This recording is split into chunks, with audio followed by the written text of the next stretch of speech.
जब बाज़ार में इतने सस्ती मूली मिल रहे हो तो मूली के पराठे तो बनाना बनता है। तो चलो आज बनाते हैं मूली के पराठे, और जो कि बहुत ज़्यादा टेस्टी बनेंगे, बहुत ही अच्छे लगेंगे खाने में। तो चलो बिना किसी देरी इसको बनाना स्टार्ट करते हैं। तो यहाँ पे मैंने देखो मूली को ग्रेट करके रख लिया है, और इसके जितने भी पानी है देखो मैंने यहाँ पे निकाल लिए हैं। इसको हम बाद में आटा रेडी कर लेंगे इसका। तब तक हम स्टफिंग रेडी कर लेते हैं। तो यहाँ पे मैं मूली पे थोड़ी सी यहाँ पे हरी मिर्ची काट कर डाल दे रही हूँ, चॉप किया हुआ धनिया पत्ता, हल्दी डाल देंगे, धनिया पाउडर डाल देंगे, रेड चिली पाउडर डाल देंगे, चाट मसाला डाल देंगे, और यहाँ पे मैंने थोड़ा सा पाव भाजी मसाला डाला है, साथ ही के साथ नमक डाल देंगे। अच्छे से इसको मिक्स कर ले।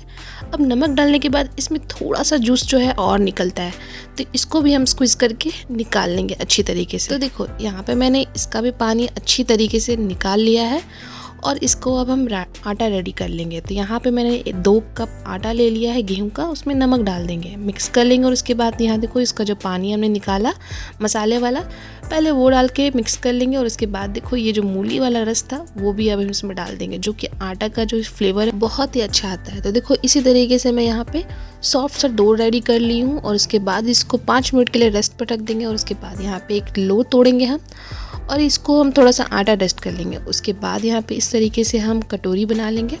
कटोरी बनाने के बाद जो हमने स्टफिंग रेडी किया था ना, उसमें हम अपने हिसाब से यहाँ पे स्टफिंग डाल देंगे इसमें। तो इस तरीके से मैंने स्टफिंग भर दिया है, और उसको गोल गोल घुमाकर हम इसकी जो ऊपर से जो ये पूंछी निकल जाती है इसको निकाल लेंगे, गोल घुमा लेंगे। पेड़ी बन चुकी है, अब इसको बेलना शुरू कर देंगे।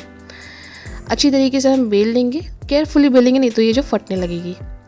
तो देखो यहाँ पे मैंने बेल लिया है। अब गर्म तवा पे इसको हम रखेंगे और दोनों साइड से पका लेंगे। उसके बाद तेल डालेंगे, आप चाहो तो घी का भी इस्तेमाल कर सकते हो, मैं यहाँ पे तेल का इस्तेमाल कर रही हूँ। उसके बाद दोनों तरफ से हमें इसे पका लेना है, और बस जो हमारा पराठा है सिक कर रेडी हो चुका है। इसे आप हरी चटनी के साथ या फिर दही के साथ सर्व करो, बहुत ही मज़ेदार लगेगा। देखो मैं यहाँ पे आपको तोड़ के दिखाती हूँ कितनी ज़्यादा अच्छी बनी है।